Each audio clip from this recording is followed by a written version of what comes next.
Hey everyone, and welcome back to this channel where we are going to do something very educational, something that we should do more and something that we have time for right now, because today I'm going to talk about a book, a really great one. Today I'm going to talk about A Tale of Magic by Chris Colfer. Before we head into this amazing book, I really want to ask you to hit that subscribe button, hit that like button, maybe ring the bell if you want to, and then we'll head into this book right now.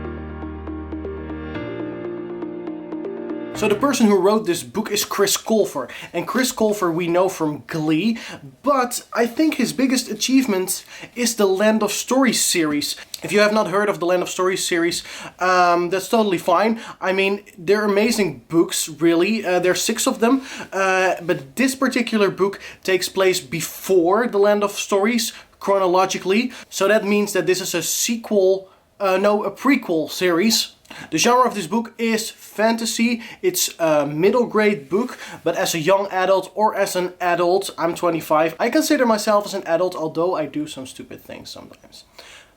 But we're learning every single day. This book is truly for everyone who loves fantasy and who loves to explore a new world. The book picks up with Bristol Evergreen, which is the main character, the protagonist of this story, and she lives in a family and in a world where women are suppressed. Magic is existing but is forbidden by law, and if you do have magic powers and come forward with them, you are sent away to boarding schools, but then really, no, not boarding schools, but like a sort of a camp. It sounds like World War II, you know, and truly it does a little bit, but then, you know, less mean and awful and bad and cruel. So really the minorities are suppressed, and the men, they are the law, and they can do whatever they want, truly. And Bristol is a very smart girl. She wants to go to school, but she can't because she's a girl. She reads books that her brother brings her. Then she takes a job at the local library, and she finds a hidden section in that same library. She is caught in that hidden section, and she is sent away to a school, but it's not truly a school, but like I said, more like a camp where she has to do all kinds of terrible things. It's really awful, and there are all these girls there with magical powers. Bristol is saved. Bristol is saved by Madame Weatherberry. And Madame Weatherberry I see as this very elegant woman. And Madame Weatherberry is starting a school. And I quote, the school is called Madame Weatherberry's Academy of Magic. Oh, that's not that difficult, but I do want to say it correctly. Madame Weatherberry recruits a few other characters, obviously, a few other kids. Some are boys. One is Xanthus, who we know from the Land of Stories, if you have read those books. Another one is Lucy, and there are a few others. It's a really cool book. But then there's something which is called the Northern Conflict. Ooh, and Madame Weatherberry talks a little bit about it, but she doesn't say. And sometimes Madame Weatherberry leaves the school to go to the Northern Conflict to, you know, help over there. Later we find out what the Northern Conflict is. There's a huge twist in this book that I didn't see coming at all. I mean, it was so cool, and Chris Colfer did it again. He also said that this was the most difficult book that he has written up till now.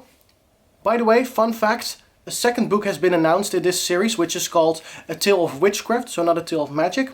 And I think it will come out this October. So I'm waiting patiently for that. Now I'm going to read my favorite part of this book. I don't get it, she said. After everything you've been through, how do you manage to stay so optimistic? Why aren't you angry all the time? Madame Weatherberry went quiet as she thought about Bristol's question, and then a confident smile grew on her face. Because we're the lucky ones, she said. To fight for love and acceptance is to know love and acceptance. And anyone who actively tries to steal these qualities from others is admitting they've never known love at all. The people who want to hate and hurt us are so deprived of compassion, they believe the only way to fill the voids in their hearts is to create voids in the hearts of others. So I render them powerless by refusing to accept their voids. That's just a tiny part. This book is full of powerful messages. And that's what makes it so good. This book really grabs the underdogs in all of us and really points a mirror to us. And really says that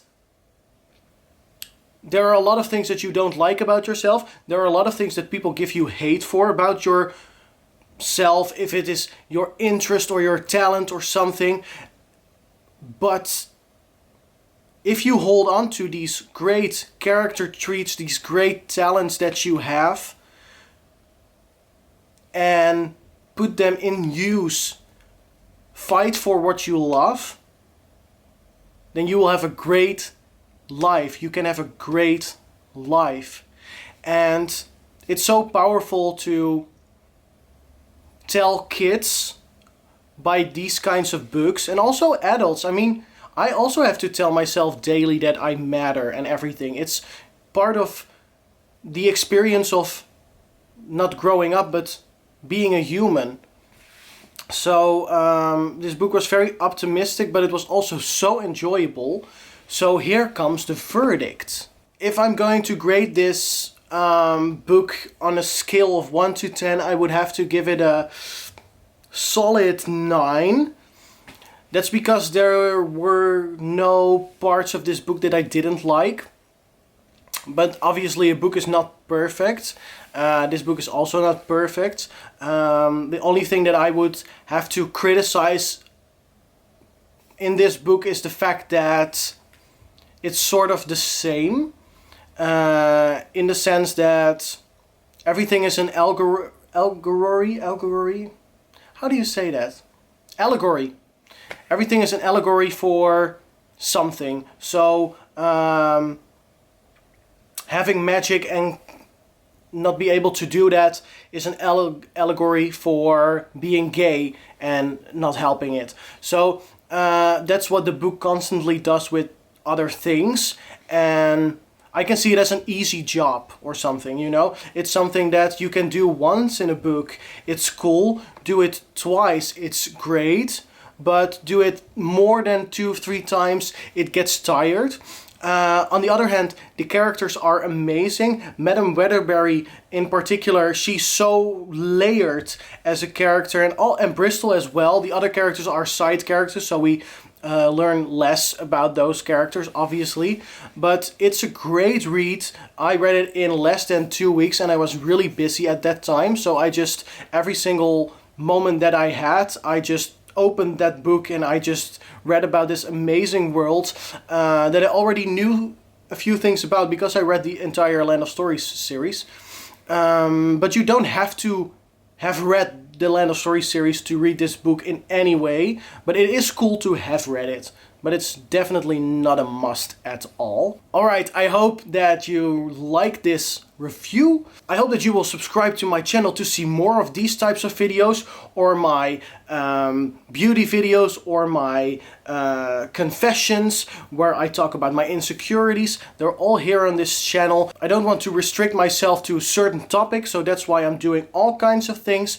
If you like that, please hit that subscribe button, like I said before, and like this video in any way. And I will see you guys on the next video.